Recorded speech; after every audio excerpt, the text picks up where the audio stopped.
Folks, welcome back to the iHealth channel, the Biz World channel, the ABC network. New day, new show, new topic.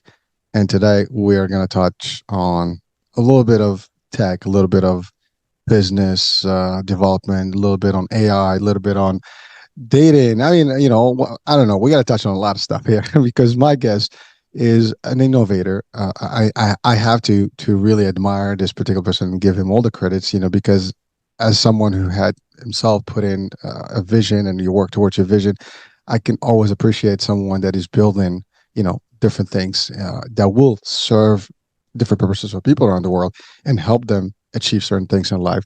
And so with me, I have Eric Mchugh, president at SHOPX Labs and chief growth officer of Data Inc. Eric, welcome to the show. Hi, Hurricane. Thank you so much for having me. Honestly, I'm really grateful. And I love the intro. You hit the nail on the head. I think we're all happiest when we're serving other people. The one thing I do want to just inject is thank you for the credit, but I got to give the credit up to God, the creator, consciousness, whatever you want to call it, because I'm just kind of acting and they're running the show. Well, so on that note, I mean, you're right. I think sometimes we take the credit for the work we do, but none of the work we do is really us. I mean, we get it somehow inspired to these things and we get the support of the Almighty, and that's how it is. And thank you for doing that, because I haven't had that in a show before. So this is probably one of the first ones. Yeah. But really, it's always beautiful to hear that, because at the end of the day, we're only humans and we serve a purpose. And now you said it best, is we're here to serve a purpose. And that purpose sometimes is bigger than us. And we are made, in this world somehow to do things. And we're the lucky ones that are able to do some things, and change things for the future and for people around us and for humanity. So thank you for that, man. I appreciate it. Yeah, man, of course. I can tell we'll get along. Oh, no. This is fun. And but again, you are a visionary, you are creator, of technology. You are also advancing, the technology to what it is today. I mean, the topic of AI is just big these days, right? I mean, it's the new wave. Everything is talking AI, ChatGPT, and I mean, there's thousands of AI functions now on apps and platforms, and that's just one way to look at it. But you're touching on a lot of things. I mean, it's you are transforming lives, making lives easy, and I have to say, technology does have a purpose, and it kind of changes the dynamics. I mean, you and I right now, East Coast, West Coast, having this conversation, this couldn't have been possible without technology. I mean, everything that we have today, if it wasn't about some innovator somewhere back in the last 100 years, building some idea, we wouldn't be here today, right? So these ideas build upon others and so on and so forth. And we all take some of that and expand it, and you see a need for it. You and I were talking about our friends at Podmatch. And it's that kind of concept, right? So I mean, credit to Alex here from this platform. It really, it's the idea is that there are people that see things, they see a need, and they act on it. And really, that's really what it is. Not everybody does, and we hope that more people do that. But at least for those that are doing it, I mean, just congrats, because that's a step that is unique in humanity, and you have your signature, let's say, or at least you have the legacy, that you will leave in this world. So. Before we get into all your companies and your work, let's talk about Eric, from the get-go, like how, you got into all this. What was the source of your, vision? How did that happen? Yeah, sure. So nice to meet you. My name is Eric, 30 years old. I'm blessed to be living in beautiful California. And honestly, how I got into this, that's an interesting question. It just kind of happened. Like, I'm just taking it day by day, moment by moment, and I'm just following my genuine intellectual curiosity, and wherever that leads me, that's where it leads me. So I'm a big believer on, once you start walking the path reveals itself. So like, my overall thesis is, I think we're happiest serving other people, because think about, give someone $20 versus asking someone for $20. The giving $20 obviously feels much better for you as to your soul. So we're happiest serving other people, and I think God, the creator of the universe, I think they bestowed upon us specific gifts to each individual person. So I'm the number one Eric in the world. If you try to be me, you can't be me. I'll beat you at being me any day of the week. But on the flip side, if I try to be you, I can't beat you at being you, because you're you. You have your gifts. So if we're happiest serving other people, and we're the number one us in the world, the best way we can serve other people is by following our genuine intellectual curiosity, because again, we're number one in the world, and that's how we can serve other people. And this just manifested for me in two particular companies. The first is ShopX. It's a Web3 e-commerce platform. The why behind that is my overall goal is to live a nice, peaceful life. I felt that more difficult if the money system was corrupt. That led me to physical gold and physical silver as a potential solution, and that led me to Bitcoin. And ShopX is just a way for me to onboard people into that ecosystem at scale. And the second company is Data Inc. That's the first ever AI-powered matchmaking service. And the why behind that is, well, I think positive relationships are extremely important for genuine human happiness. And I think social media and dating apps have had a negative effect on that. So Data Inc. is just simply trying to turn the tides on that. Ooh, there's a lot. I mean, you Oh yeah. oversimplified it there, but we got to expand on that. So the first things first, I love what you said about you being you, number one. No one can beat you at that. And you're right. I mean, there's people that can do similar things, but no one can copy anyone. No one can be the other person. And that's a fact. You are Eric and you are the unique. I mean, there's plenty of Erics out there, Yeah. but it would not be you, right? And everybody's got their own signature. I mean, we have that in our fingerprints, in our retina. Well, it's really true about our identities. You are you, no one can be you. And you're right. You've meant to be doing something different. You also, I love what you said about how you kind of look at different things and kind of, hey, there's an opportunity here to change it for better, whether on the data, the dating piece or the actual, financial space. But now, and use that in a powerful way of the new tech and new wave of AI as well. So let's talk about ShopX Web3. Now let's deep dive on that one. As the first component. How does that work? I mean, you referred to Bitcoin and finances, but so what was the driver? Because I mean, at the end of the day, like what was wrong with the picture, so that you saw that there's a solution and a need for it. Yeah, so I think overall the internet's going through an evolution between Web 1 and Web 2 and Web 3. So if you want to break it down simply, so Web 1, it's the first stage of the internet. Just think of read only. So you can go online, you can read stuff. That's fantastic because that helps spread information. And obviously, the more educated we all are as a human species, generally the better it is. Web 2 is where we're at. You can read and write. The easiest way to frame this is social media like Instagram or Facebook. So you can read, write, but you can't own. So I can write my own Instagram post. You can read my post, but in this case, Instagram owns the post. So Instagram can sell our data. They can cancel us for whatever reason they feel like. Instagram and the governments are in power at this point. Web3, it's really powerful because it's read, write, and own. So not only can I read content and write content, but I can own the content, and that content comes in the form of an NFT or a cryptocurrency. So let's say my area of expertise is e-commerce. I'm an e-commerce brand. I create an NFT collection or a pass. I either give you the pass or you purchase the pass. Now there's a connection between me and you, the creator and the consumer, and we can send value our way. If you tick me off or something, even though I created the pass or created the content, I can't take it away from you. It's your content. The government can't come in and take it away from you. It's your content. Instagram or Amazon, they can't take it away from you. It's your content. And this is extremely important, I think, with where we're going, like as a species. Like, I think there's powers that are trying to control a lot of things. Like, imagine that we say something on this podcast. Who knows what's okay to say 10 years down the line? Like, I could say, hey, you're a man. I'm like, well, I guess not anymore. And then they come in like, we both said that 10 years ago. It's fine now, but retroactive, like, okay, these guys aren't okay. Let's cancel them. Not only can we take away our content, but they can affect our money. And to me, money is content, money is energy, and they can just cut us off to force a certain agenda. So having the freedom and ownership, I think, is extremely important. And I think cryptocurrencies, it helps fix the base layer. It helps elevate, because I think most people are in a state of scarcity. I'm in a state of abundance. I think you're in a state of abundance as well. The more people who are in a state of abundance can help more people, but we're in a state of scarcity, and part of the reason is the monetary supply. So again, I view money as neutral. I think there are bad ways to make money. I think there are good ways to make money. I think if you make money in a bad way, karma is absolute and it's going to come and bite you in the ass. But if you make money in a good way, you're probably going to use that money to make more good for other people. So right now, in our present system, if I want to become really rich without producing any value, how do I do this? I place myself right next to the money printer. I extract as much money from that money printer, aka from me and you, as humanly possible. And then I become rich that way. What do I do after that? I'm extracting money from the money printer. I give some of that power to me and my friends. Now the three people next to the money printer. Us three people will defeat the people who don't have access to unlimited money. Now there's six, and it creates corruption at the top. Whereas in the Bitcoin world, let's say I want to become really rich in a Bitcoin world, because again, you produce a tremendous amount of value for a lot of people and you become rich, I think that's a good thing. So let's say, Hurricane, if I want your Bitcoin, which I would love your Bitcoin, if you want to send me your Bitcoin, feel free. How do I get your Bitcoin?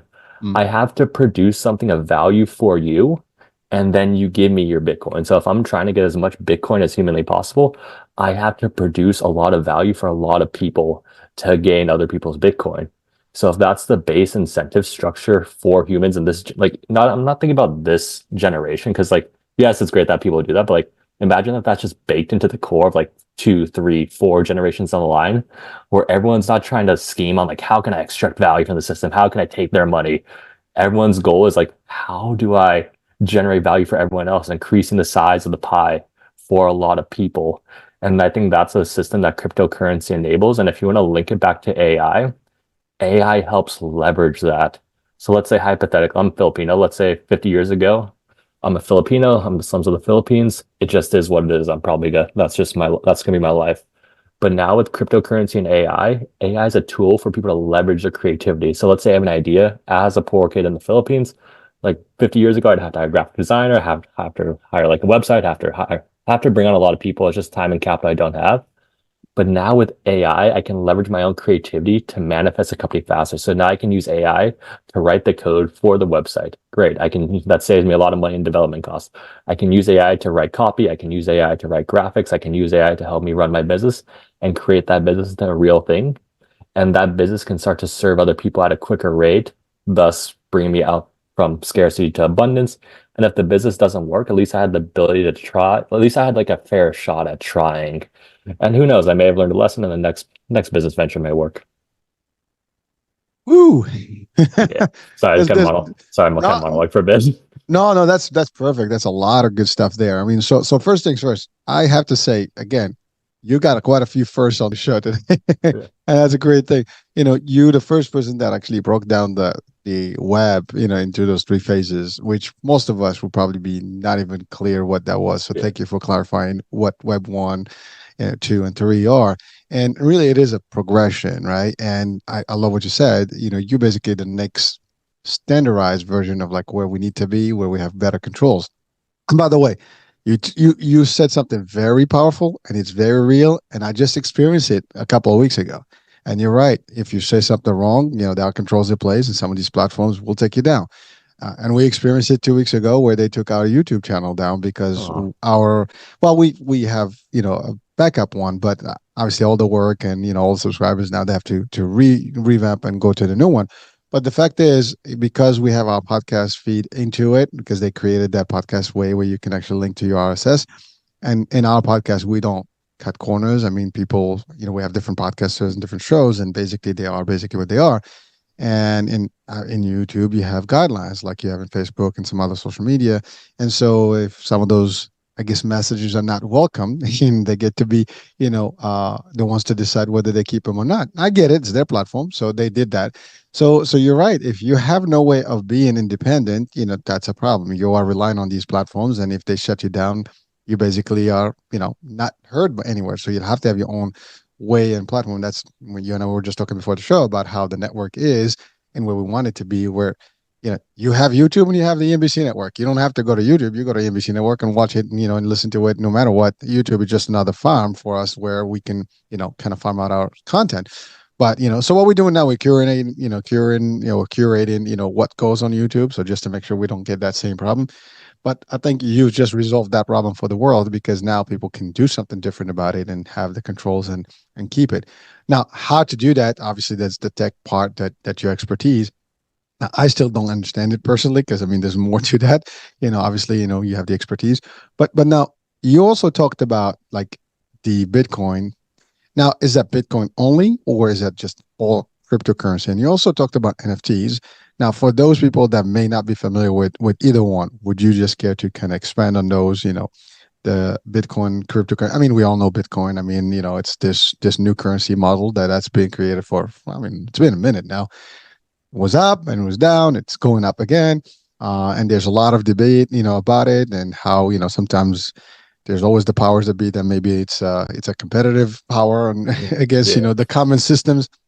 So let's talk about that because in essence there is a dilemma there because essentially when we're talking web and internet and all this stuff, it is still using I would say governmental property in a way because when you think about it, I mean this all started through the military and stuff like that, right? I mean at least that's the the common knowledge that we have.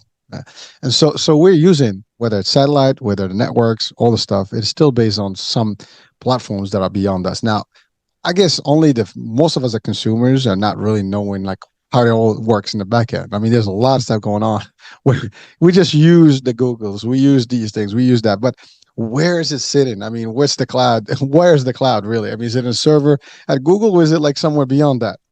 How did it all start? I mean, those are some of the questions that, unless you deep dive into these things, you may not even understand. We just know that we're gonna subscribe, we're gonna get here, we're gonna download some forms and platforms into the internet. You have to sign up to service, and you are on the internet, right? But where's that all?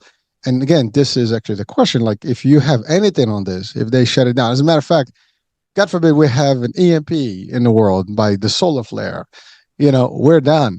Yeah. I mean, you just might think about it, right? If we live in a digital age, but if you lose power, your digital age is Yeah. gone. I mean, right now we're on the show. If power goes, this show ends. I mean, unless we reset it, right? But so how do we kind of prevent all that? So let's break down the cryptocurrency, the NFTs, and then how it all ties in, and really, and what is the dilemma? What can we do to kind of prevent maybe a shutdown, of sorts? Even though you're Web3 and you're in control, but you're still using the powers that be's, type of systems, right? So how do we? Is there a way around that? By the way? Yeah, so the cool thing about Web3 is we're all still building stuff, so we're all still figuring it out. So a bunch of people see these problems and they're throwing a bunch of stuff at the wall, and some stuff is working, some stuff isn't. To break down Bitcoin and NFTs, I think it's important. So Bitcoin, for your listeners, Bitcoin is king of cryptocurrency. It's the first one. I just think of it as digital gold. That's the easiest way to do that. NFTs stand for non-fungible tokens. It's another form of cryptocurrency, aka digital scarcity. The easiest way to think of NFTs is just think of it as a one of one piece of land in cyberspace. So let's say hypothetically, I have a piece of land in the real world, like I have a plot of land. I can do whatever I want with it. I can create a garden. I can create a school. I can create a business. I can do nothing. With NFTs, if you own that NFT, you can add value or add things to that NFT in the form of like, could be e-commerce benefits, could be exclusive content, could be an image. You get to decide what you do with your own piece of land in cyberspace. And if you want to send that away, it follows the NFT, the value follows NFT and goes to a new user. In terms of where we're at as the internet, so the cool thing about Web3 is the Web2 actually accelerated the speed of Web3. Because think about it, like when the internet first started, like everyone had to get computers, everyone had to like log into the internet for the first time, which adding that hardware took a long time. Like, because like you remember when we were younger, it's like, oh, we finally got a computer. This is great. Like that speed, that took a while for people to integrate the internet. So with Web3, it's already the hardware is already there. So it's more of a software. Like, let's say you're not into Web3 at all, you're not into cryptocurrency. You can just go to Coinbase and buy Bitcoin and you be in the Web3 ecosystem today versus like just logging onto the internet. You have to buy a computer. It's much more cost intensive. So that process increases speed. In terms of where we're at, yes, we are still using governmental systems. And the cool thing about Bitcoin and the governmental systems is the name Bitcoin is a game of incentives. So the incentives align for the user. So I'm incentivized to tell as much people as I want about Bitcoin. And that's honestly part of the birth of ShopX, because the more people I tell about Bitcoin, the more seeds I plant, the more people get into the cryptocurrency ecosystem more people get into the cryptocurrency ecosystem at their own pacing. So like whenever you want to learn about crypto, you can, but at least the seed has been planted. So the same applies for corporations, like we see in MicroStrategy. So like they're a corporation, they added Bitcoin on their balance sheet. Now that MicroStrategy added Bitcoin on their balance sheet, they're crushing it. The other corporations see that, they realize they have to do that as well. And the same thing applies for nation states. So for example, I think Bitcoin's too big to shut down now because it's too decentralized, but at a point in time when it could have been shut down, how would they do that? all the governments would have to coordinate in one to shut down Bitcoin. And we both know governments won't coordinate with each other, especially when the governments are incentivized to adopt the technology first because they'll be in a better position. Like, for example, El Salvador, they adopted a Bitcoin standard. They buy Bitcoin every single day. That's going to turn out well for them because they adopted the Bitcoin standard. Now capital from the US is fleeing from the US because it's much the obviously like the cryptocurrency laws here is they're just not clear. That capital is going to El Salvador. Some talent's going to El Salvador. El Salvador is setting up mining situations within their country using volcanoes because they've already adopted that. So now they're moving ahead of the US, and now other countries are saying that, like, okay, we better get on the ball. In terms of where all the web is stored, cryptocurrency also again helps with this. And this goes back to the point of everyone just throwing a bunch of shit at the wall and seeing what works. So if governments wanted to, prior to cryptocurrency, like the cloud is pretty much just storage. Like it's all servers. Like Amazon, people think of them as people think of Amazon as like a place you can buy. First off, it started as a place you can buy books, but people just think of it as a place you can buy stuff. But I think of Amazon's most successful product right now is AWS because you're buying server space to access the internet. So if you're a company, like let's say you start your business, you need to buy Amazon, you need to pay Amazon AWS fees so you can run your website. There's no way around that. So if the government wanted to shut that down, they could target Amazon, they could target Google, because those are the stores of server space that they can control. And I'm sure they've tried that in the past. Whereas with cryptocurrency, it's possible to do this. And people are doing this with ride sharing, with cell phone things, like with cell phone service, where instead of AWS running their servers for the power of like 100 people, I can run the server from my computer, someone else can run that. So it's a more decentralized method of running that. And the more decentralized we get, the harder it is for a powerful person at the top to squash. Because like you can't squash 100 people running laptops throughout 5 different countries, but you can target a place in AWS, like wherever AWS has their servers. And again, that's all still being built out. But the good thing is the incentive structure is baked in, because once you get into cryptocurrency, and this is what happened to me, you're incentivized you want the ecosystem to thrive because you'll be financially rewarded, you'll be spiritually rewarded, but it's good for everyone. So then all your energy, where your energy flows, or where your attention goes, your energy flows. Your attention will go to that, and then you'll figure out what you can do with your gifts to help benefit the ecosystem for you and for those around you. So it's nice to have some of the smartest people in the world working and thinking about these problems, despite the unnecessary hurdles that are being set up. Ooh, well, this is pretty. I love the way you break it down. I mean, first of all, it's flawless to you. I mean, it's kind of like exactly like you seeing this as in the Matrix. You see it in a different way. For the average person, be like, wow, this is like all new. Because again, for the regular person, they just see what they're being given. Here's the way you buy the service, you do this. There's a lot of dynamics going on in the back end, and there's a lot of potential, things that are in controls. But I love what you said, decentralizing things, which means, as you said, it's very difficult to control, who and the more it kind of spreads out, the harder it is to get. I mean, we all know about the dark web, for example, why it exists, right? Yeah. And there's quite a bit of stuff going on in there that, it's like, that's what they call it, the dark web. It's there. You can't just shut it down. I mean, maybe, like I said, the only way to shut down everything is like we lose, the power on Earth. And if that happens, because I thought about that too. If like we lose all power on Earth, if you store your cryptocurrency on like a hardware wallet, it's safe when you can gain access to the internet. So it's not like you lose your cryptocurrency. But at the same time, if like simultaneously all the power on Earth shuts off, I think we have bigger problems to deal with than what monetary system we're using. It's like, hey, we need to kind of we need to survive. Yeah, we need to survive. And then let's focus on that. Well, it's the reason I throw that little concept, because I mean, really, at this stage, that's the only thing that can ever, stop things. I mean, the movements and everything is just so intricate and so.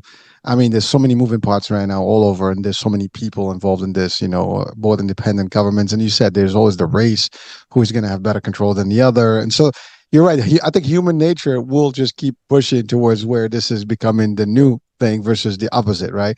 I think the next thing maybe a Web 4. I don't know. Maybe there's an upgraded version of that Web 3. I have a funny joke about that. And to your point, cryptocurrency is anti-fragile. So anti-fragility is essentially what doesn't kill you makes you stronger. So obviously everything that doesn't kill Bitcoin or kill the cryptocurrency ecosystem, we learn from that, we adapt. So like a virus, it just kind of spreads. A good virus, a positive virus. And I like to joke that Web 4 and Web 5 is Web 4 is like AR, VR, cryptocurrency, AI, all rolled into one, like a Ready Player One type of thing. And Ooh. Web 5 is like we've had enough of this. We're like, okay, we need to go back outside. We need to get some sun.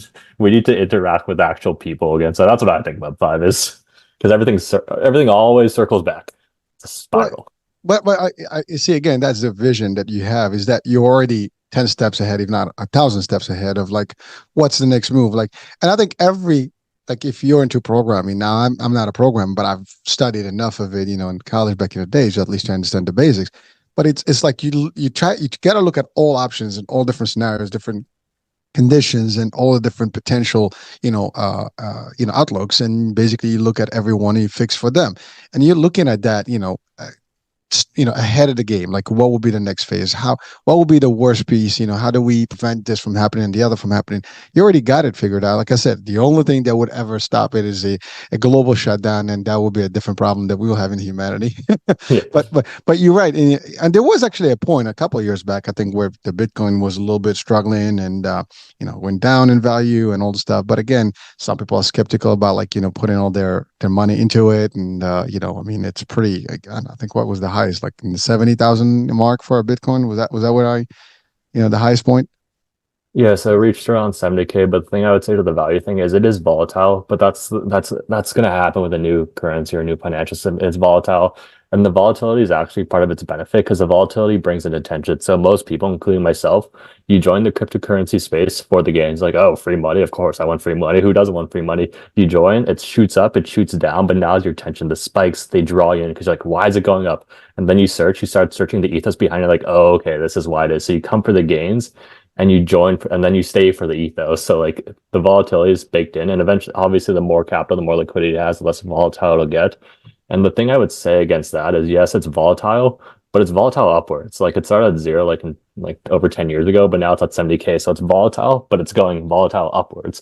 Whereas if you look at the US dollar, like what it's like since the creation of since they left the gold standard or whatever, it's lost like 99.9% of its value. It's like, okay, well, if I'm guaranteed to lose there, might as well put a little bit in the financial boat.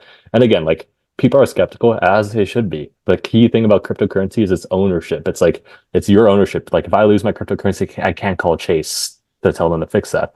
But I have to do my own research on it. So I have to research on why I should buy it, and I should put the amount I have that I feel okay with losing. But the thing is, once you buy that small amount, like let's say you buy $5, you now have skin in the game. You're unlikely to research something if you don't have skin in the games, you don't care, but you have $5 now. It's like, okay, I kind of know how to work it. I own this cryptocurrency. Maybe I watch one more video. That one video leads to another video, leads to two, leads to three, and then all of a sudden all your mind space is focused on that. And then you have 100% of your portfolio on Bitcoin. So, Well, thank you. I appreciate that, and I love what you said. I mean, the dollar. I mean, we see it, yeah. literally, losing value. Jamba Juice is $10. I'm like, I went for Jamba Juice for like 10 this week. I'm like, Jamba Juice is $10. Come on, man. Well, it's amazing. I mean, it's lost its real. I mean, there's no. I mean, anyone from financiers, expertise will tell you there is no value to the dollar. I mean, it's just paper. It doesn't have anything against it. I mean, it's digits now. It's not just paper. Yeah, you're right. I wish your paper. That'd be better than what we have now. At least. You're right. Yeah. Your account is not really. I mean, you see, you have, I don't know, $1,000 in your account. That's just numbers in there. I mean, if that system shuts down, and it happened where people lost their money because the system is like, you wake up and the bank doesn't have anything, and you're out. I mean, what are you going to do? It is amazing, but again, there's obviously, from the government perspective, the treasury, they can print, the money that they need to compensate and whatever. And then that's what they did, the billing, right? You need a couple of billions. Okay, let's just print some papers and give them to these people to restart, right? But there's no real, true value to them. There's no gold against that stuff as they used to gauge it. But so that's one thing. But now Bitcoin is one. Now, again, that's the other thing. If you buy into this, right? I mean, technically, you don't lose unless, I mean, the value may drop. So you may not be able to cash out anything against it or use it. But if you don't do anything about it, it stays there. Just, when you buy stock, right? It's there unless you sell or otherwise, right? But it may be worth nothing, but also it spikes up again. You said those ups and downs.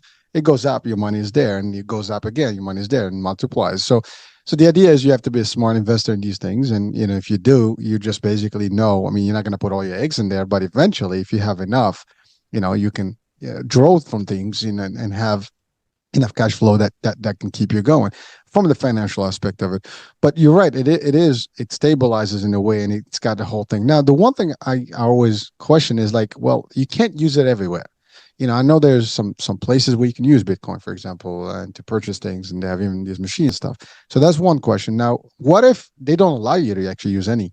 Let's say the system says, okay, well, there's a policy that you cannot use your Bitcoins. I mean, you have this currency that you cannot exchange. Is that even a possibility? Yeah, no, it's a possibility.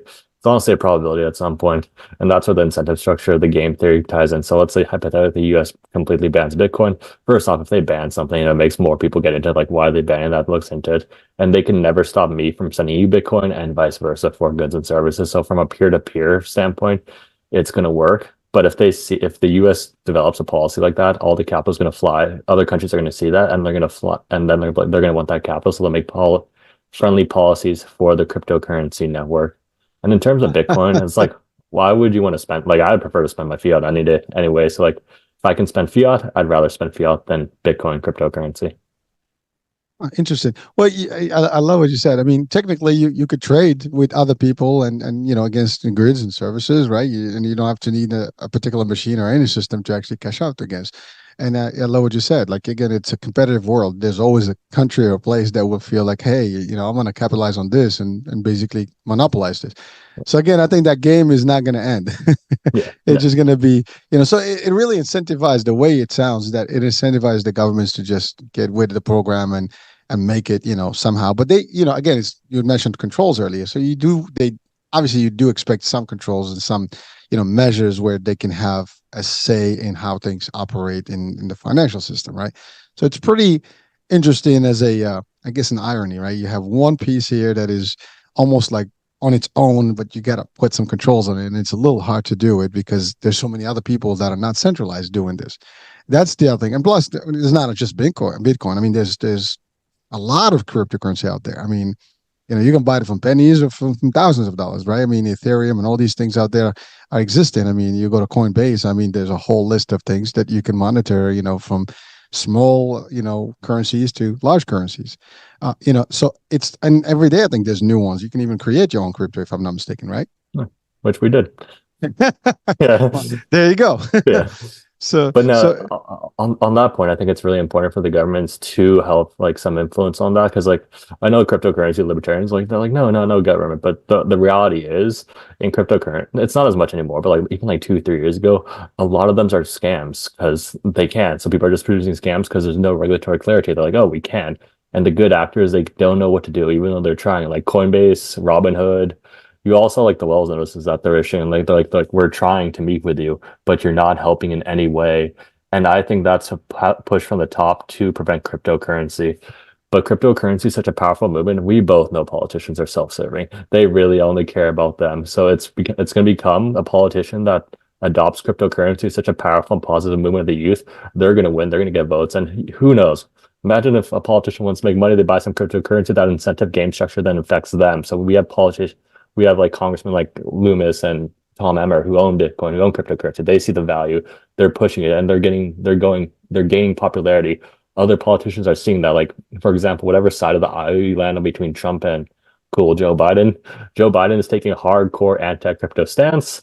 People are raking him over the coals for the like cryptocurrency. Like, they're like, what are you doing? Stop this. And then Trump comes out the next day. He makes a funny video. It's like, hey, Joe Biden doesn't even know cryptocurrency is. I'm good for crypto. And now the crypto community is rallying behind Trump. And you don't think other politicians are seeing that? It's amazing how that is. I mean, you're right. I mean, in the environment, especially in I guess some sort of a democracy, like we call it democracy, right? In the States, for example, right? You have this ability where you have elected officials who have a need for fundraising to actually get where they need to go and for their campaigns and stuff.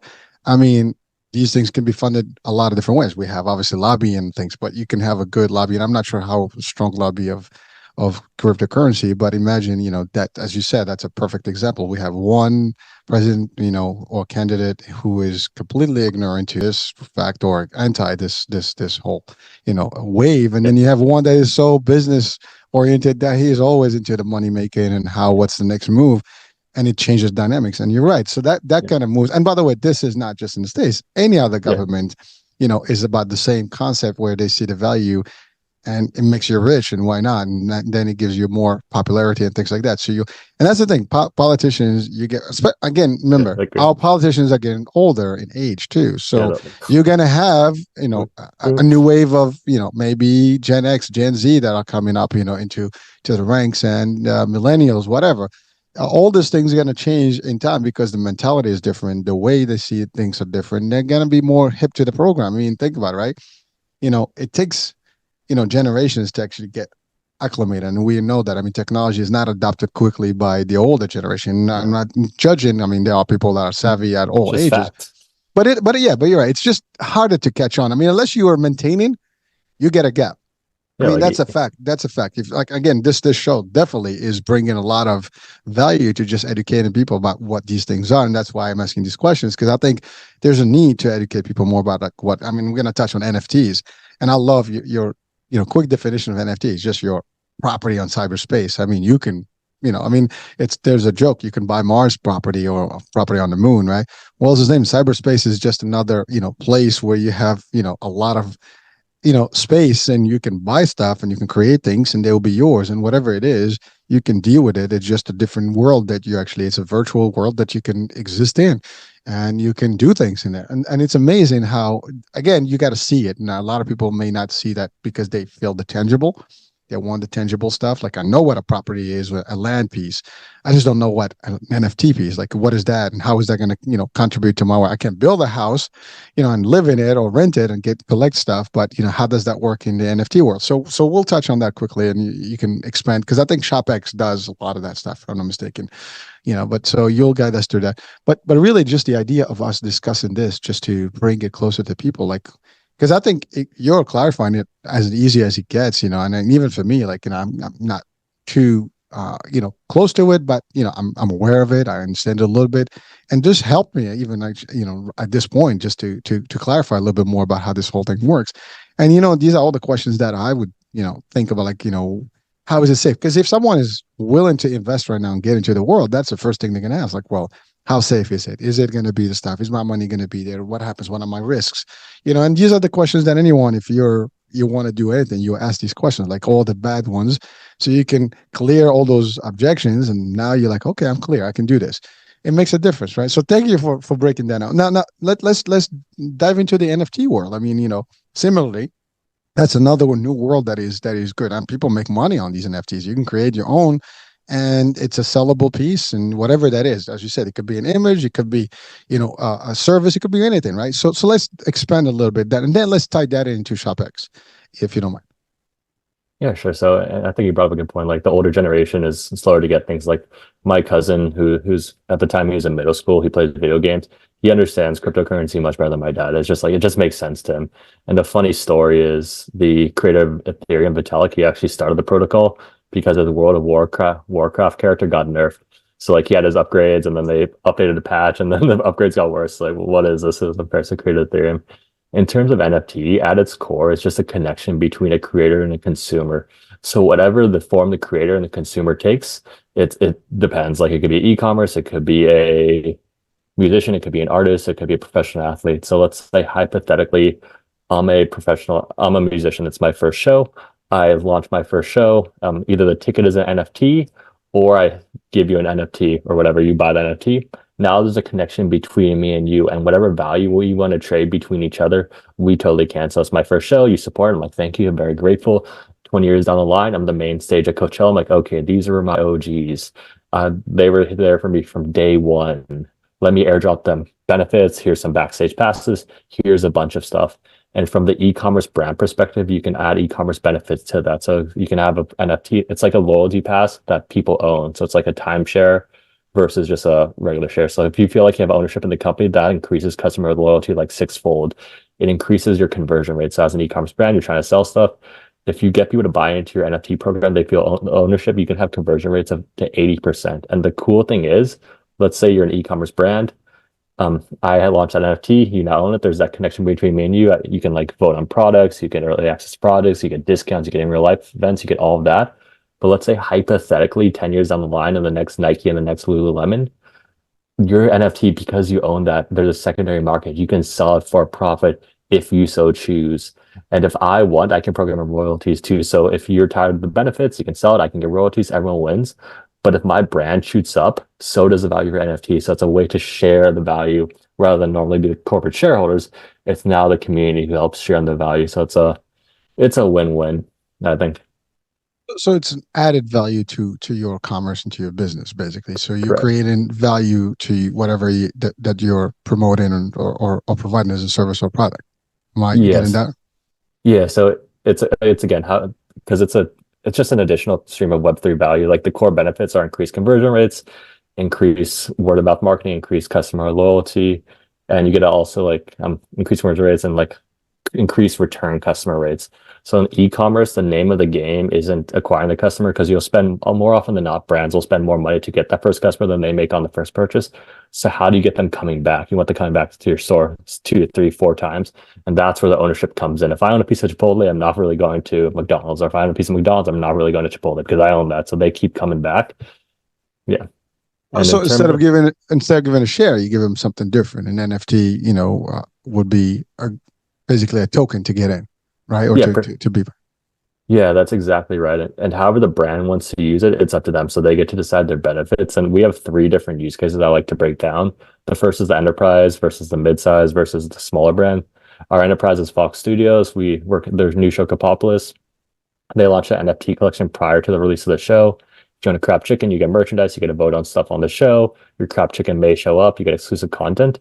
And the cool thing about that is they launched their NFT collection prior to the release of the show. So on their first episode, they already had a community ready to go, and their show hit record numbers.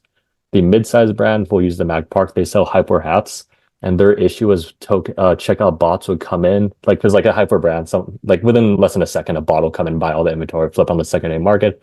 Customers don't get the product, they're not happy. So they launched the NFT pass where now they're gold, silver, bronze style pass holders. They get early access to products, they get to interact with the brand, but that completely solved their checkout bot issues. So I think that's a cool use case. And again, these brands are just messing around. This is what happened to work for them. But my favorite use case is honestly the smaller brand because obviously the Nikes, the Lululemons, the Fox Studios, the Adidas, they have so much capital. They can just throw money and resources. They'll get in. But what we want is the long tail adoption. So if you're just like a random user, you're online, you want to enter the Web3 space, how do you do this? With ShopX, you just download the app and you can start interacting. So we had this one customer. His name is Husky Jackson. He had a dog on Instagram. So like he had a dog, he had a following, but he didn't have a product. He didn't have a way to monetize. He didn't really have anything. So he launched an NFT collection, the Husky Pack, prior to the release of his product. And he's like me and you. It's like, like you have your 9 to 5. It's like you still have to work, where it's like you're not completely balling out. Whereas like he still had his job. So he launched his NFT collection. He made some money from that. He used those funds to create his product. So he uses like a Kickstarter fashion. And the coolest thing is because he already had a group of people who bought into that NFT. He started off with a customer base, which as an e-commerce brand, the hardest thing to do is gain your first customers, but that's something he had from the get-go. So that really helped him out.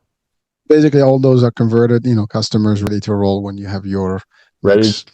ready to rock and roll. People are changing their PFPs to like their NFT image. They're telling their friends because you get that organic word of mouth marketing. Any CMO is going to they're like, no, because most CMOs are like, oh, we need numbers like conversions. I've sent 3,000 emails. I've had a 10% open rate. One of them percent is turned into customers. Yes, that's important, but I think the most powerful and ads too. Like I think people are tired of emails. I think people are tired of ads. I'm tired if I mention a certain brand. Let's say I mentioned Nike in this podcast. I'm tired of me logging onto Instagram and then being hit with Nike ads. I'm like, come on, guys, enough is enough. But I'm not, and we touched about this earlier. The most powerful form of marketing is word of mouth marketing. So if you get customers to feel like they have the ownership of the brand, that's when they're going to recommend the brand. So we've seen people like, I was just in like Twitter Spaces, we've seen people come in their PFP and start talking about the Fox show organically and with their PFP from there. And people are like, what's this? Because it's authentic, it's real. And you can't measure word of mouth marketing. It's hard to measure. Like you can't measure second, third, fourth order effects. Like if I tell you, you tell a friend, how does that get tracked? Who knows? But the sale did come from that word of mouth marketing. So I think that's where the power is at. Oh, I love it because what you're saying right now, I mean, all small businesses, anyone that's starting can use this as a new way to really, scale their business and create a lot more I guess, futuristic, if not realistic today, Yeah. a way of, creating a following and a portfolio of business and so on, so on, customer base, but it's more creative way to do this. Now, the only question with that is like, well, where does someone go and get started with NFTs and creating their NFTs? I mean, I know there's platforms where you can create your own stuff, but for our audiences, how does that work? Let's say I am, let's say the NBC network. We want to do this and get into the bandwagon, of NFTs and offer that to our, customer base. How do I go about that? Someone can Yeah. ask that. I mean, and there's a lot of small businesses. I think there's 90% of the business are small businesses, if I'm not mistaken, or, somewhere in that range. So that's kind of like the backbone, as we say, of America's, business, right? And finances. But let's talk about that. Like, how does that work for someone? Because someone watching right now, they might have a little side hustle, a little business, whatever, but they're clueless about how the NFT can benefit them. This particular discussion can really change their life for the better. Yeah, no, I agree. And normally, and this is where SHOPX come into play, because I think Web3 mass adoption is prevented by two things. And I think Web3 for mass adoption to happen, it has to happen on the back end. Like my mom has to take out her phone. She does tappity tap tap. Her NFT does her thing. She gets her discount. She doesn't even know what's going on. She's just happy. She gets her makeup at like 10% off. So she's chilling. So the two things that are preventing Web3 mass adoption are the user interface. So the UI simply isn't there for Web3 mass adoption. If I send my mom to a Web3 product, she's like, what is this? This is hard. So that has to fix. And it's going to get fixed because Web3 is composable. Composability just essentially is the compound interest software, which basically means everyone just copies each other. So once Nike comes up with a solution, like they're not going to send their customers to a jank user interface. They come up with that solution. Adidas sees that, they have to do that too. Reebok sees this, they have to do that. And all the smaller brands can copy and optimize what Nike's built or do their own thing and vice versa. So it's like the longer it's alive, the stronger it gets. And the second reason most people Web3 isn't adopted is incentives. Like, why would someone ever want to enter the Web3 space? And that's where SHOPX is trying to help, because it's like, okay, well, you want the e-commerce benefit from the brand, you have to enter the Web3 space. And most brands will call it a pass. They don't even use the word NFT. But if you want the e-commerce, you want the benefits, you buy the pass. That's a 0 to 1 moment for a lot of people. And if you want to learn more about the space, you've already taken the first step. You have skin in the game, and then you can learn more. So in our flagship launch, the over 50% of the people were 100% brand new to crypto, but they wanted the specific hat that came with NFT, so they bought it. So that was cool. In terms of how you get started, normally you'd have to hire a developer, have to hire a bunch of people, and that's just not scalable for the small business. Like what? Like you're running a jewelry store on the side of your normal job, you're going to spend $20,000 to hire a Web3 developer for something that may or may not work. That doesn't make very much sense. So no. So what SHOPX did is we're like a Web 2.5 company, so we integrate with two of the major players. So if you're a small business trying to sell stuff online, you're likely going to use either Salesforce Commerce, BigCommerce, WooCommerce, or Shopify to sell stuff. So those are the big four e-commerce platforms. And just like your iPhone has an app store, they have app stores within their app for selling stores. So if you want to get started on Web3 as a online business and you're on Shopify or WooCommerce, the biggest two, you just simply download the SHOPX app, create an account, and we've created a no-code solution for you to launch your NFT. So rather than hire that developer, do all that thousands of dollars worth of work, you fill out two simple forms. So if the first form is just like a picture of your NFT, how much you want the NFT to cost, a description, how many NFTs you want made, click next. And then the second page is a landing page. It's like, what do you want your landing page to be called? When do you want it to go live? What's a description? So your customers get a URL. They can purchase the NFT in either credit card or cryptocurrency. And then because we've already integrated Shopify or WooCommerce, it's just on your Shopify page. You can click add products, take away products to the NFT, so you can program benefits to your NFT that way. But you'll have to have one of those like the accounts, such as the Shopify and those like e-commerce platforms to integrate. Or if you get to ShopX and do all this, there is no way. I mean, there's no automation to create stuff. You have to have a base to start with, correct? Correct. So as of now, you have to have one of those two platforms to integrate freely. But you can always, like major brands do this too, because most major brands have their own e-commerce stack and they require customizations. And they would need a bespoke solution. But again, that's usually kind of expensive and just doesn't really apply to the smaller brands. So for now, you would need to have that base and already working to work with ShopX. But again, our goal is to bring cryptocurrency to the masses, speed up Web3 mass adoption. So that's something we'll build out too in the future. And so a website, for example, that is an e-commerce website would not work. You just have to kind of duplicate that in a Shopify version, and then you're good to go. Exactly right. All right. Well, again, so just for people, I mean, Shopify, you can start a quick, Shopify account. I mean, the shop is not expensive. I think it's a couple of dollars a month, 20 something dollars a month, whatever, right? And once you have that, unless it only applies to the bigger upgrades of, like Shopify Plus, whatever they call them. I mean, can you just expand on that? I mean, does it matter what Shopify, store you have, or does it have to be like the upgraded version of Shopify? I'm just because I'm familiar with Shopify. That's why I'm asking. Oh yeah, no, it's just the base Shopify. So you just have your base Shopify store, you download the app, you can search ShopX on the Shopify store, create the account, and then you can launch your NFT directly from your Shopify backend and then add products. And even if you're a brand, you're not on Shopify, there are ways around that too. Because if you really want the technology, you can have your like custom built website running in tandem. You can launch a Shopify store, create a Shopify store with all your token gated products, get that URL, and then add that to your normal website too. So you just need Shopify to connect the e-commerce products with the NFT. So And once you do that, now you still have to do your own marketing, obviously, and yeah, run. Or people can also find you through the Shopify, ShopX. yeah. So like once you do that again, we're just like technology for brands to use in their own way. So whatever marketing methods you think would work best, we're there to help you out. So like obviously we're there to consult with like these are recommendations, but you as the brand, you know how to market your products best. So like whether you want to do it through social media, a normal Instagram campaign, it's all up to you. Word of mouth marketing, how to build hype. Again, it's up to you. Like for example, the Mag Park, what they did is they created a hype campaign.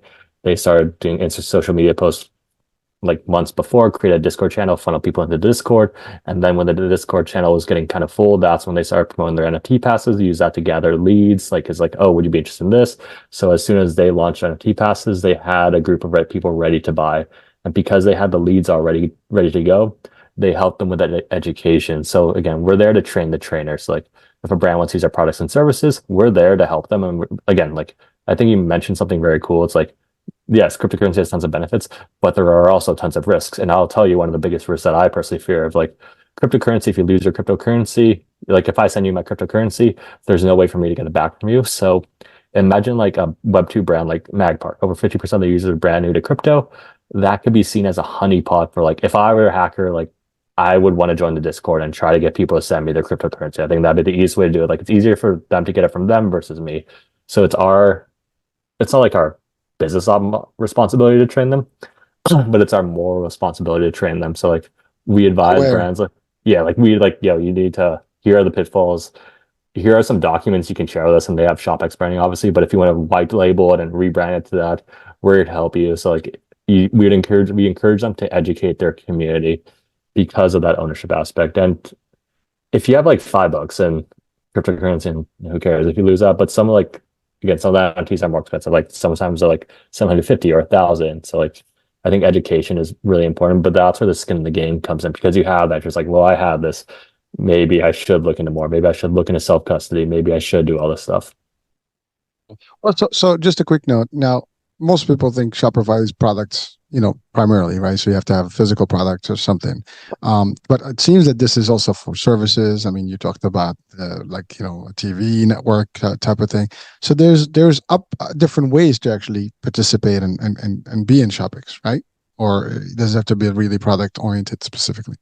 No, whatever you can sell on Shopify, you can token gate. So what we do is we token gate the checkout experience. So let's say hypothetically you're selling a digital product or a physical product on your website. If I have the NFT, I can gain access to the product. If you don't have access. So let's say you try to buy this product. It's like, okay, you need this NFT to continue the checkout experience. Here's a link to buy the NFT. If you get through, we don't mess with the normal payments. And we don't mess with the retention emails. So we want to keep it as easy as possible for the brand to continue. And this ties in with our other two. So we have two more products. So that's ReserveX. Our second product is SquadX, and that's the first ever blockchain-based ambassador program. And I think you'll like it because of the whole spirituality aspect is the logic behind that is it's better to give than receive. So every time ShopX makes, so we earn our revenue if a brand sells one NFT pass, we earn 5% and we give half of that with our community. So this creates a positive upward spiral. The more brands use our products and services, the more NFTs they sell, the more Ethereum our community makes, the more posts they get about the more Ethereum they make, the more posts they create.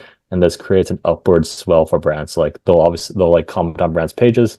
I'll take their UGC, send it to the brands on LinkedIn, and then we set up sales calls this way. And we designed our ecosystem to be powerful, not forceful. So like when you design our products, and again, like I won't enter a relationship where both parties win because it's not sustainable. Because if one party loses, they'll eventually quit. But if both parties are winning, that's how we keep it going. So when we design ShopX, we're like, who's involved? How do they win?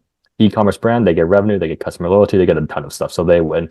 E-commerce brand customer, they get e-commerce benefits. They wouldn't enter the relationship if they weren't winning, so they win. ShopX wins, we get revenue, we get to onboard people into cryptocurrency, we win. Cryptocurrency wins as a whole because there's a well-deserved negative connotation around cryptocurrency. It's like not many people are trying to onboard the masses into cryptocurrency. So we're one of the few companies doing that. We win. The world wins because of what we talked about earlier. I think cryptocurrency is a better incentive structure for us. So the more people get into that space as a 0 to 1 moment, they win. They win. Our community win, like ShopX community. The more we win, the more ETH they get. So obviously they're winning.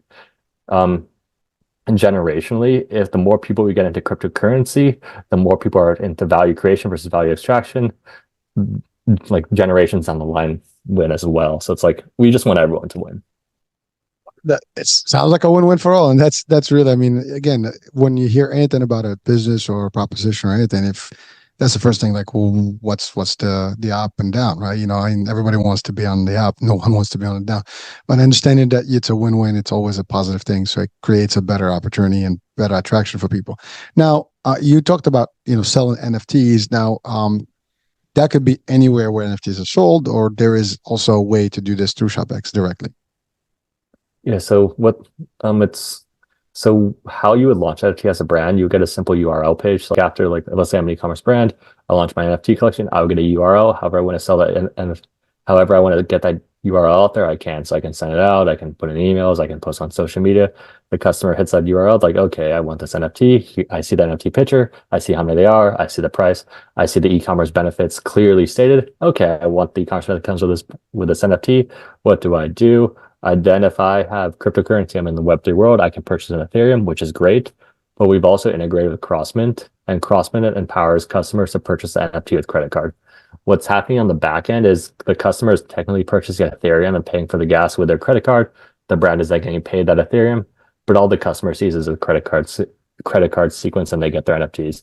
And at that point, once the customer has an NFT, because we created this, and this was kind of difficult to create on the back end, but we created so the brand owns the NFT collection from the get-go. So like it would have been easier if we just launched everything on behalf of the brands, but then we would be the owners of the NFT collection.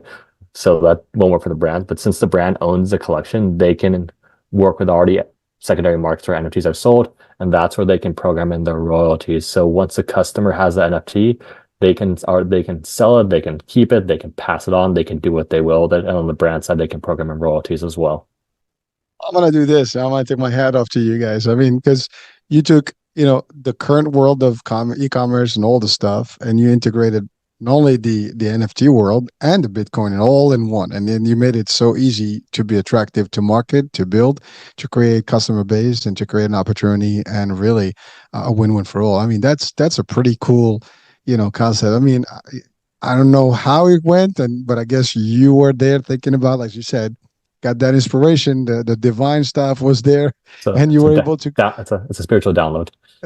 Listen, there's nothing wrong with that, man. And by the way, people may find that funny, or they'll be like, "What the hell are you guys talking about? This is so woo." But the fact of the matter is, there is no one that has created it in this world, or invented it, or came up with something. And you ask them, they're going to be like, we were sitting, I was thinking, and this idea came, and I was thinking and contemplating, and this thing, like a eureka moment, right? That eureka moment is really, that's what the download is. Like, you just like, you feel the need to do something. You feel the idea. It's like, you have this vision, and then you're up, you work on that vision. I mean, obviously you got to do the work, but you somehow find yourself into this path, and like, you still cannot really understand it. I mean, really, most of people will probably say, like, I don't know, I just had the urge to do this, I needed to do this, and I kind of knew how to do it, and I just did it. And obviously you got to use the knowledge that we have currently, but sometimes you get more stuff that is coming on your mind, you don't even know where it's coming from. Now, again, folks, you're watching this, it might sound like weird the way we're talking about this, but that's real. I mean, and you probably has experienced it. I'm talking about the audience. You probably had similar experiences. You just maybe not taking them to the next level, or maybe not believing in those things. And sometimes people say, they ask me like, why are you into this media stuff? I'm like, Listen, I know I have to, and I'm doing it, and I know what my vision is. I see it. I can see why this is important and what's going to benefit people. But I can't tell you otherwise. I mean, I can't do otherwise. I cannot go back. I cannot stop it. It's just never going to stop. That's all there is. I mean, and even if I die, it may not stop. So, you have to continue. Somehow, somebody will take it over, or at least it will be, legacy of me. But that's really important to realize that this stuff is real, and you obviously put it all together in a technological, realistic and futuristic way, because you're really talking future here. I mean, this is beyond just the time. I mean, this is like you're still at the core, and I'm sure you're just going to expand. I'm sure ShopX will be like amplified over the next years, if not decades, and continue to grow, because you're talking about stuff that is real. It can make a difference, and it's really a wave of the future. Yeah, no, and you're right. And there's something I do want to touch on that I think is very important. And I think the woo is 100% real. The most beneficial thing I've ever had done was start a spiritual practice of meditation. And once I did that, things just started working out, because I think the universe is like, I think God is working. Like, God has a plan. I'm too small and insignificant to understand the plan, but the plan is always working in my favor. So if something negative happens, it's all part of what happened. And so, I really want to touch on how important the woo is, just because I know the connotation when people hear the woo, it's like, crystals, meditation, manifestation, but all that is real. And like, I used to be a doubter before, but like, in one of my past startups, we worked out of a incubator. So what essentially an incubator is, it's just startup school. It's like we're a desk clump. It was a normal SaaS platform too. We are a desk clump next to other startups, next to another startup, next to another startup, next to another startup, and we had layers too. So like the smaller startups are on the floor. As you go up, you get more space. You go higher up, and so the top floor was like the top startup in that sense. And so like Liquid Death was actually the startup right next to us when they started. So it's that type of environment. And at that point in time, I was younger, so I obviously leveraged that experience to grab lunch, grab coffee, go on walks with as many CEOs, as many CTOs that I have in a bunch of different spaces, and absorb so much knowledge from them, because obviously they're all different. They try different things. They have different products. Obviously, if I can pick up what works best from them and then integrate that in myself, that's very helpful. And I've noticed without a doubt that I think everyone's equally successful. I think everyone's equal in their own different ways. That sounds stupid, but it is what it is. But the people who would be perceived as the most successful, all of them had a spiritual practice without a doubt. So like, there's one specific time I was like, do you want to grab lunch at 2 p.m. on like a Tuesday or Wednesday or something? He's like, no, I meditate for an hour at 2 p.m. I'm like, what? And at that point in time, I was like working like from 6 to like 8, like, those like long ass days where you're just like grinding. Like, how do you have time to meditate every day from 2 to p.m. as a CEO running like a multi-million-dollar company, going through raising all that stuff? He's like, well, I can't do all this without my spiritual practice. And obviously, being at that age I was young and mature, I ignored that for a while, but it stuck with me. And then eventually, so I recommended a book, and New Earth. I started reading that. That really resonated with me. Then spiritual content started finding me, and I eventually recently went on a 10-day Vipassana meditation retreat. So that's a 10-day noble science meditation retreat that the Buddha used to reach enlightenment. And that was single-handedly the most beneficial experience I've ever done, both personally and professionally, because I think of the world in terms of energy, frequency, and vibration. So like, just like you turn to a specific radio station, you get that frequency. Oh, you know all about radio. You turn to that radio station, you get the specific radio station. Like, if you're saying you're at a certain emotion, like anger, hate, love, peace, joy, whatever it is, that's a specific frequency. So that's why angry people always attract angry people. Sad people always attract sad people. But on the flip side, positive, loving people always attract loving people. So with that spiritual practice, I genuinely wish the best for everyone. So I go into a conversation not trying to sell stuff. I'm just like, how can I help you? And the cool thing is, because I'm pragmatic too, so if I'm going into that conversation with that vibe, they're like, okay, well, this person tried to help me, I'm gonna try to help them, and then we're both trying to help each other. It's like a help off, and then we're both winning that way, versus both of us trying to like, let's try to sell something for this guy. Which is why I love going on podcasts too so much. Like, I think everyone has an inner purpose and everyone has an outer purpose. I think everyone's inner purpose is the same. My inner purpose is to raise my own level of consciousness, to raise my vibrational scale. Because what does this do? It raises those around me. So like, let's say hypothetically one person listens to the show, they lead the show better off, their vibe is raised, they go out into the world, because their vibe is raised, they raise the vibe around them, and it creates a positively upward spiral. So everyone's inner purpose is to raise their own level of consciousness, and the outer purpose is how does this manifest in the real world. So how do I use my talents, my gifts, my blessings to raise my own inner purpose. And for me, it just happened to be ShopX. It happened to be dotting. But for you, it sounds like it happens to be what you're doing right now. And everyone has their own inner purpose and outer purpose. So they all, the woo woo, the woo woo is important. And I think it's by design that it's been like pushed to like, because when you think of the woo, you think of just some hippie in like the woods where you're just like, just not doing anything, like with no actions, like just I'm gonna sit in this room and manifest $1 billion. Of course, it doesn't work that way. And I'll tell you what, like when I went to that meditation retreat, the level of people were just all over the place. Like one of my closest friends there, he doesn't like working. What he does is he does a lot of jobs and he travels and rock climbs. That's his life. It's what he enjoys. But then another one of my close friends there, he's like an older Indian dude. He used to be high up at Google, high up at LinkedIn, early employee at all of those, managed teams of thousands. He's like, yep, this is the key.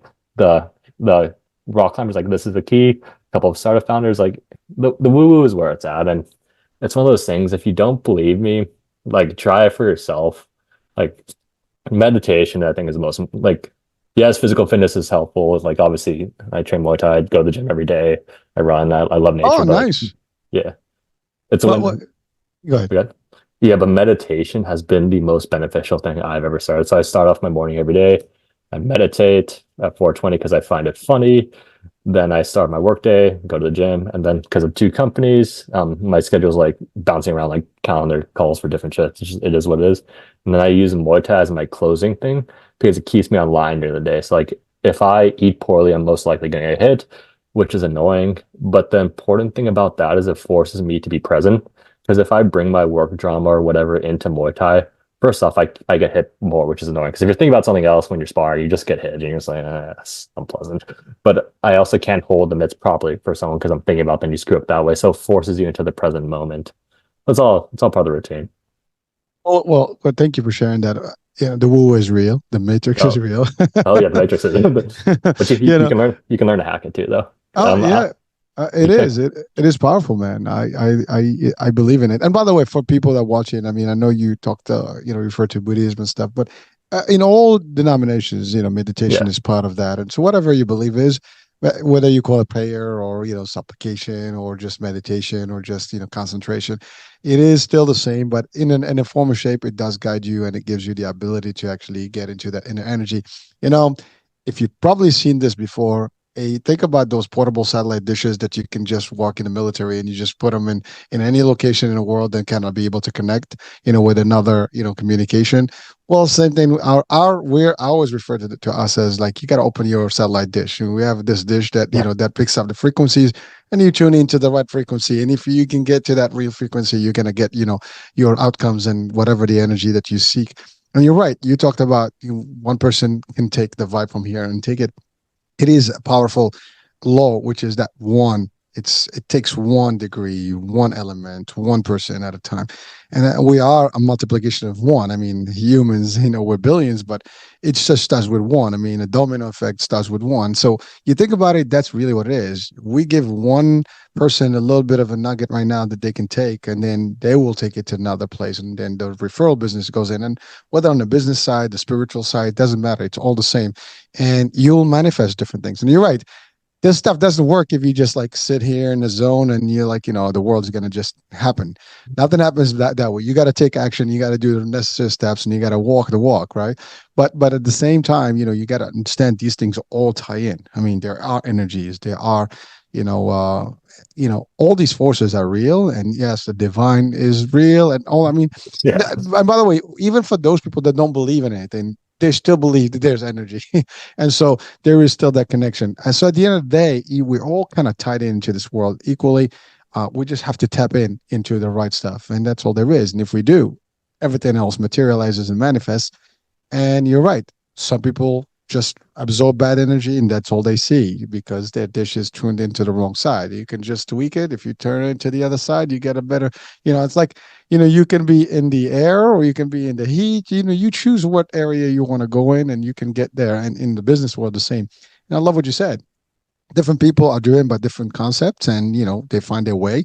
And that's the other thing. And the other part that you stated that's powerful is that you observed all these folks, that are big and like running and multitasking in these large businesses and opportunities, and they all have these similar, traits. And meditation is always, and if you study any of the greats, you'll find that they had some moments in their life where they took the time for themselves and to just, wander and ponder and observe and just meditate and absorb energy, in a different way, whether they call it prayer or otherwise, but it's just how it is. And, it just works.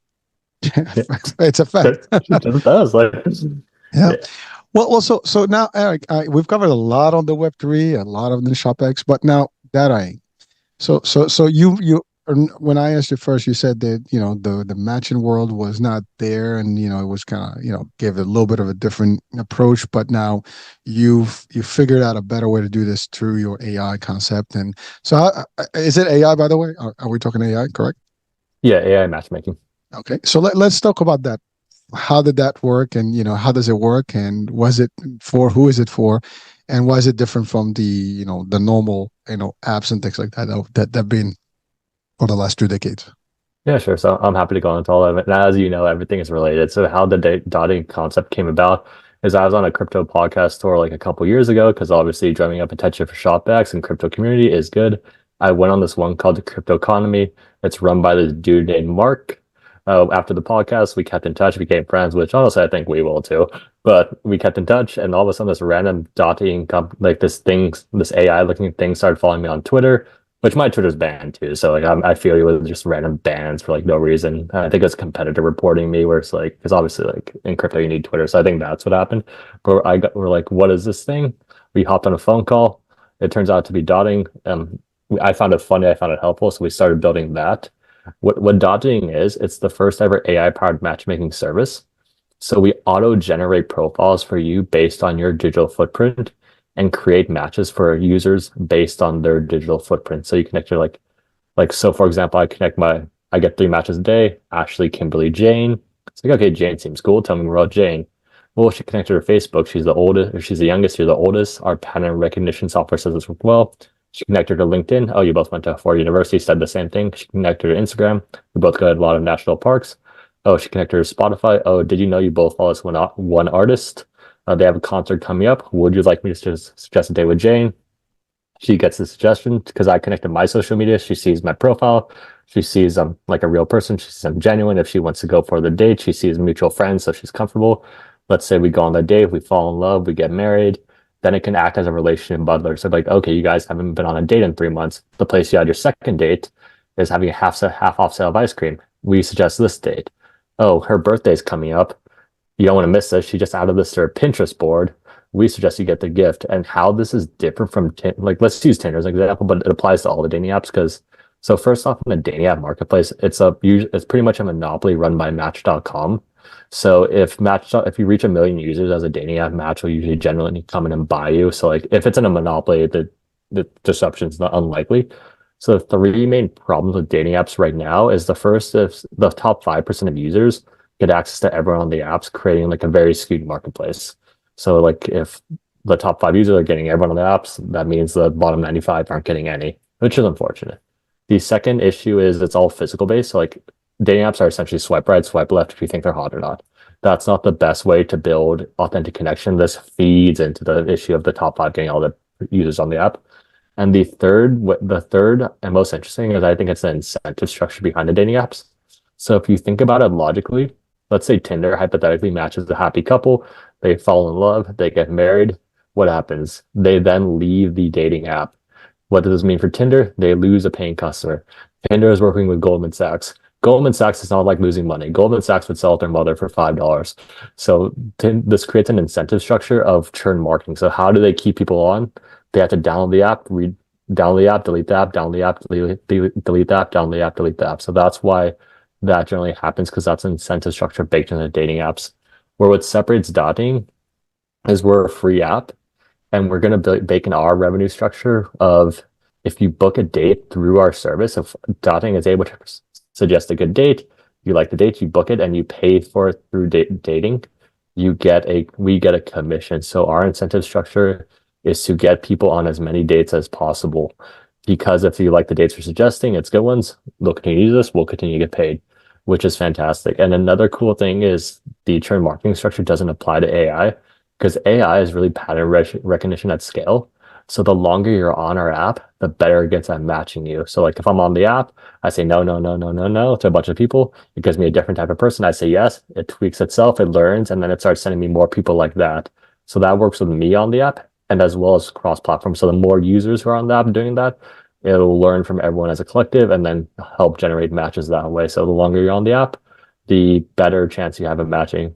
And we're also building out the AR portion too. So like if you want, and again, I want to preface everything by saying I prefer to meet people in person because I like to pick up on their energy. And if we vibe, we vibe. But we're also building out the AR portion. So if you want to meet an AR, you'll be able to do that. And the reason we're doing that now is because those like glasses. I think Apple's following the model they did with the iPhone. It was like when they first came out, it was just really expensive and no one really had that. But like 10 years down the line, everyone's an iPhone because it's less than 1,000. I think that's what they're doing with their AR and VR situation. So I think they're just copying their own business model. So we're building out that portion as well.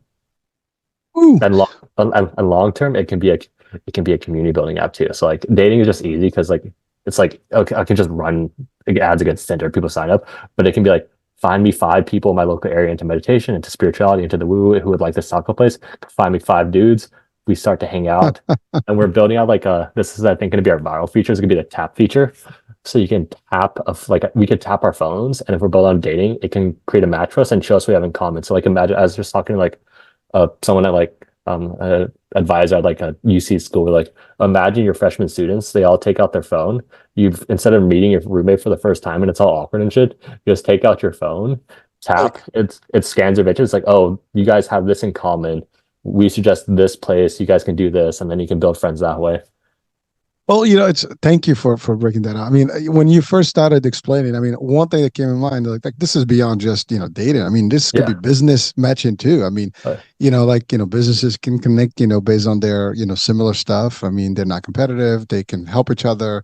Which partner? I mean, especially when you're touching on the LinkedIn and all these other social media, you can track in business that have alike stuff. As you said, this could be more about finding friends that could do similar things and have similar, I guess, attractions and things like that in life. And so it can be beyond that. But I love what you said. This is like, it really knows you better because it touches on all your ends. This is not just information you enter yourself. This is like once you enter your profile, it kind of reads everything. I mean, a good example, I would say, like in YouTube, for example, there's that vidIQ. And what it does, it kind of gives you a little bit more. I mean, I'm not sure if you're familiar with it, but it kind of tells you like what is working on YouTube, what the different things, and what thumbnails and what hooks you can use and what keywords you can use and stuff.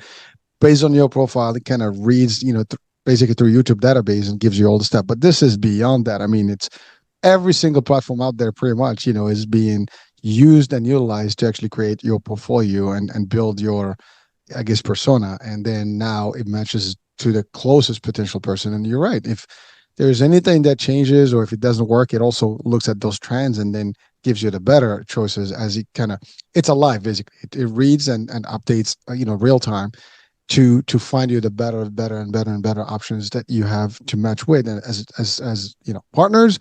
And I love what you said. This is not beyond just that first date or first, in contact. This is beyond relationship. Even if you're married, it kind of keeps you going. There's always Valentine's, there's always, these happy holidays and things like that, and kind of brings you some memory back. So it kind of tracks you. Now, some people can say that's probably creepy. I don't know. Like, like there are people like, oh, that's a little too stalky, whatever. But frankly, I mean, it's a choice, right? You don't have to be on it. I mean, if you feel that this is your world, I mean, at the end of the day, we live in a social world that is cyber. I mean, more people live in social media than they live in real life now, sadly. But it's fact. I mean, I love the idea of like a visor where you can, interact in a virtual world as well, which, by the way, that is meant to happen. It's going to happen whether we like it or not. Gamer, what is it? Ready Player One. Ready Player One concept, Yeah, or or there's a Surrogates, whatever. There was a few movies that actually depicted that, and they're all the same. Even I think there was a gamer, with Gerald Butler. But oh, that was a good movie. yeah, That was one of those like surprisingly, like Gerard Butler has randomly movies that are just that was pretty good. Like that was yeah, where, it was like the good. guys controlling him, and he was like, Yeah, yeah, but imagine that, right? So that's real stuff, and it's happening. I mean, if you ever used a VR, you will know it is pretty cool. And I love what you said. You did Muay Thai. I mean, so my son has a VR, and one of them I think is actually like boxing and kickboxing in there, and it's really intense when you get in there. I mean, you're on the ring, you have this character, and you're actually making moves with them, and it's surreal. But now imagine if you are in the environment where, like even this, where I think the next Yeah, level well, of Zoom will be virtual. We just have to like put our visor and we'll be in the same room together. yeah. Zoom people, if you do this, just remember this discussion. And to tie it back to web to 2 points I'm going to touch on. And the first I think you'll like is just because I think AI is a neutral technology. I think if good people are programming AI, it's going to be good, but if bad people are programming, it's going to be bad. So we're programming our AI with a spiritual base. So I think that's overall positive. And to tie VR, AR back to ShopX, so another thing we're doing is we're tokenizing real products. So let's say hypothetically, like we tokenized, like I think yesterday we tokenized like $2.1 million in luxury wines, and they're on the blockchain now. So like once the AR VR world does happen, that's the perfect bridge to happen. And our first product we tokenized was like we chose this product because it's honestly just for the hype cycle, where it's like the first product we tokenized was a $250,000 Ferrari just because it was cool. So once we started sharing that, obviously people are like, that's cool. But like imagine that you buy that product in real life, now the ENFT, that one-to-one digital and physical connection is the perfect thing to translate into the VR world. So now you buy it in the VR world or in the real world, you have that car in the VR world. And let's say it's run by Ferrari, because you have that NFT that you own that Ferrari in the VR world, it'll give you token gated access to the exclusive Ferrari launch. So like like there's car clubs with like all the like whatever, like yeah, those kind of clubs. That's gonna be all virtual. And so like if your car has that NFT, you can at any point in time, instead of going to like the bougie place, it'll be in the VR world, so you can meet them at any point in time. And on top of that, it works vice versa. So like, on Ready Player One, the guy purchased something in game and he got in real life. So let's say I purchased a pair of Nike sunglasses in the VR world. My avatar gets that, which is cool because we access to the Nike, whatever, Nike Lounge or Nike concert or like a Snoop Dogg Nike collaboration type thing. Who knows how they're gonna do that? But now that because I purchased that in the VR world, my wallet is connected to my VR avatar. My wallet now owns that NFT. And just like I was talking about token gated earlier, I can go to the Nike store and then I can redeem those glasses in real life. So that physical to digital connections can be cool. And like this helps because there's a little known issue with the supply chain. That supply chain is kind of fucked up. Like it's a cluster thing back there. So having all the products, tokenized product SKUs on the blockchain, it creates it creates an economy where it's more free flowing. So like we all sell our stuff on Amazon because Amazon's the biggest, but Amazon takes a big fee. If I have a brand, you have a brand, and all our products are tokenized, I could sell you can program the commission. I could sell your products on my site. I could sell Nike products on my site.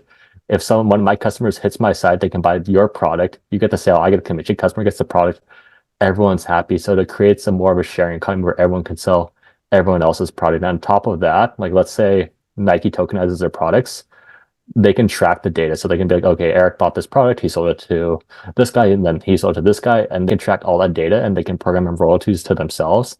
And on the flip side, me as a customer, I can trace back all the product data to ensure it actually came from Nike. So I can guarantee product authenticity. But that's just coming down the line. So we're launching that product. We're doing a manual, right? I guess this is kind of a sneak peek for your listeners. So we just started manually tokenizing products, and we're at about 3 million.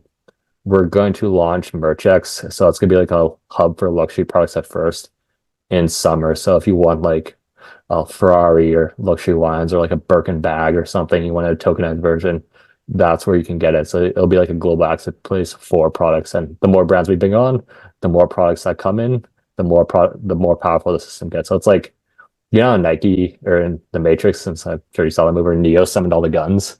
And it's like, these are all the products. So we can do that with e-commerce products. So that's a whole other thing. I'm sure after this, I'm pretty sure I piqued your interest enough where you're gonna at least loosely follow ShopX, or the content itself will probably reveal itself to you. So in the coming lines, you'll start to see people talking about ShopX, all the crypto influencers, like, oh, ShopX tokenized another $10 million in products. So like, I'm sure that'll enter your conscious field in the coming very soon.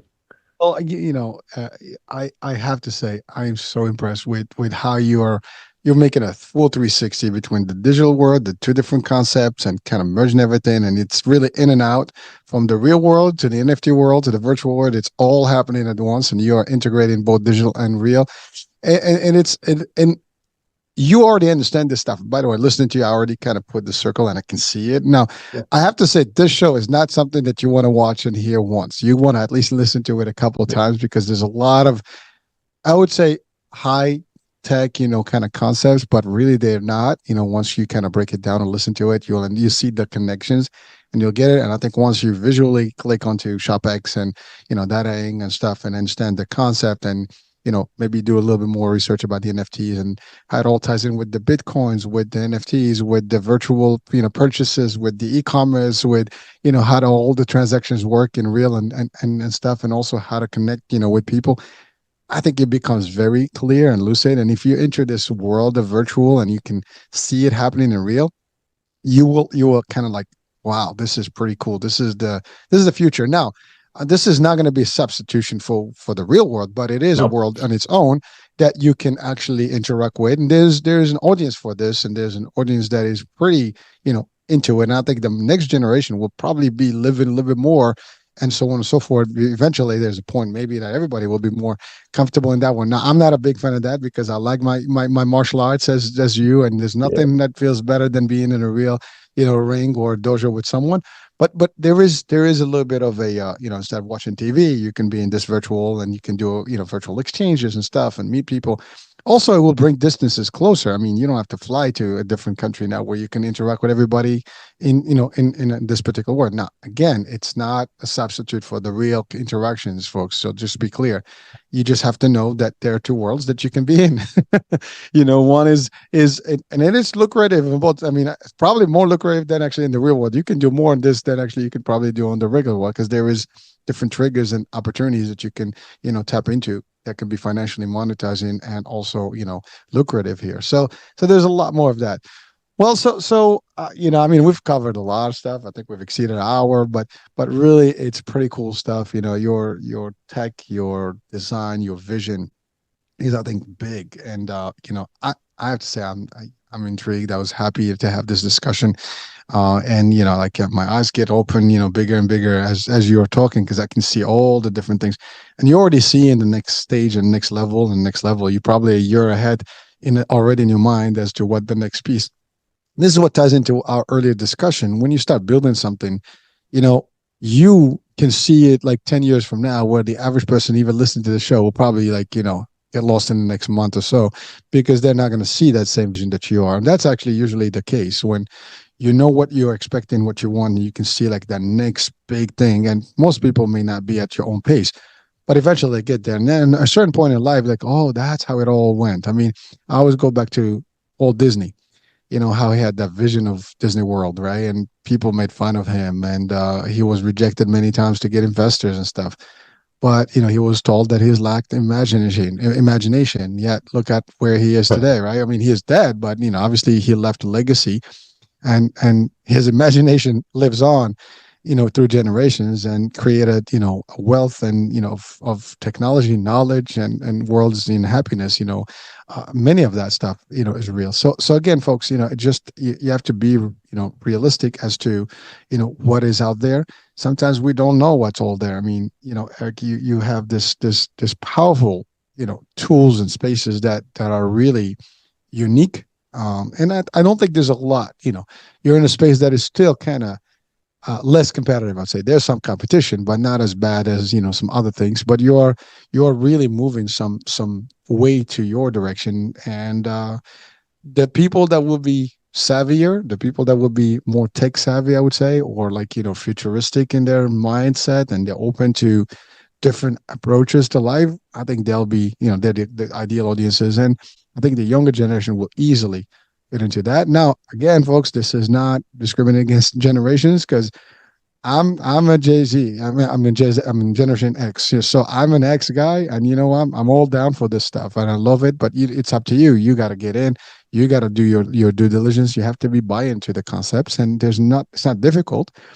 You just have to see. You got to open your mind to it. again, that dish, right? And we get the Yeah. frequencies that we want. you know so let's we got to close our show. Obviously, I don't want to hold you for the whole day. I mean, you've been early on with me, and you probably have other things. But so just to close our our show today, what can you tell our audiences, just to tie it up, and what kind of advice you want to give people before we close today?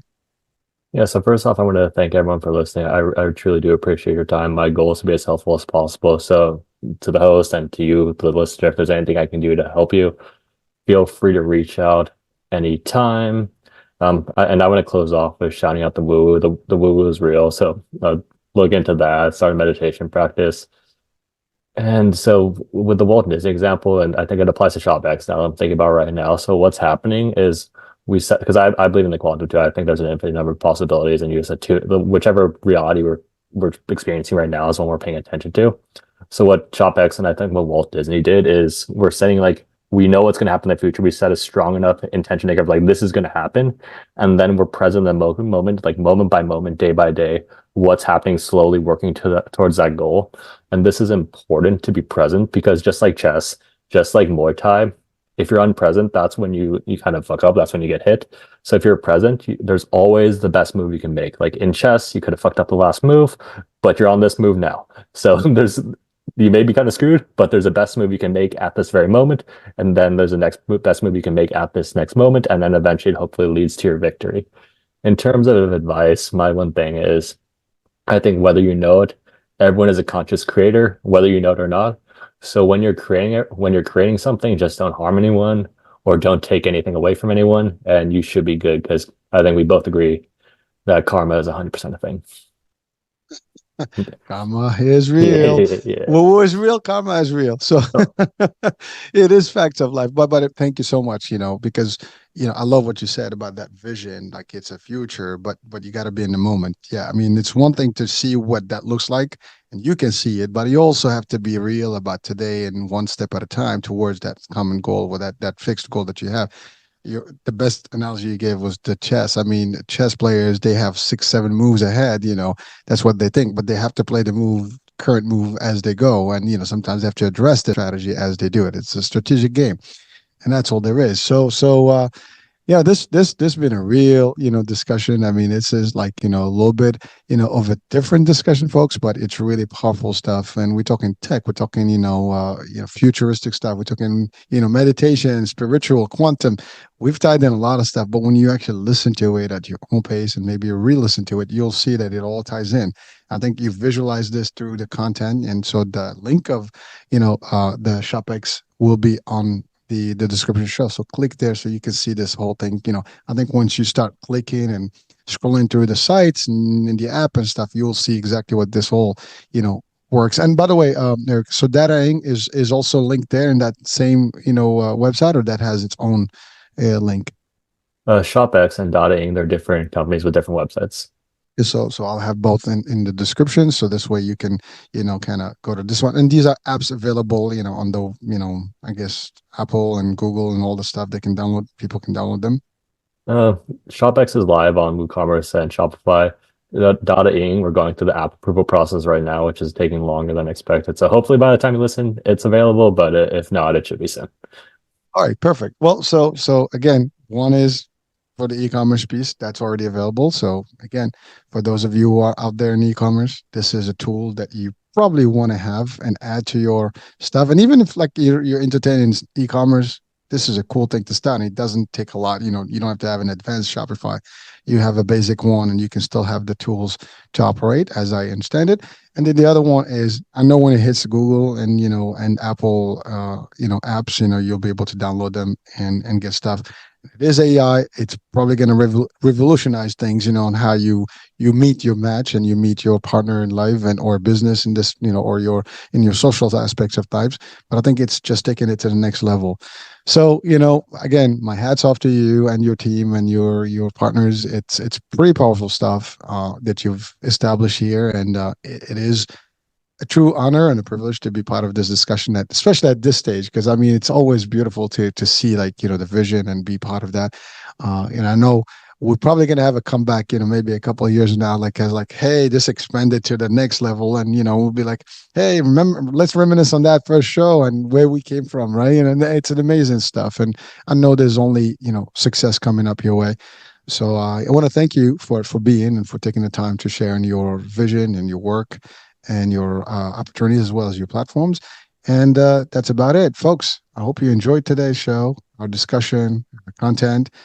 Do like, subscribe, follow, and do check out, ShopX, at least so you know how it works. And then I think they can link out to you directly through Instagram, Eric, right? So that's Eric Mchugh. That's your name on there as well, so you can follow the work. And that's all there is. Folks, we'll be talking soon. New day, new show, new topic. Bye for now.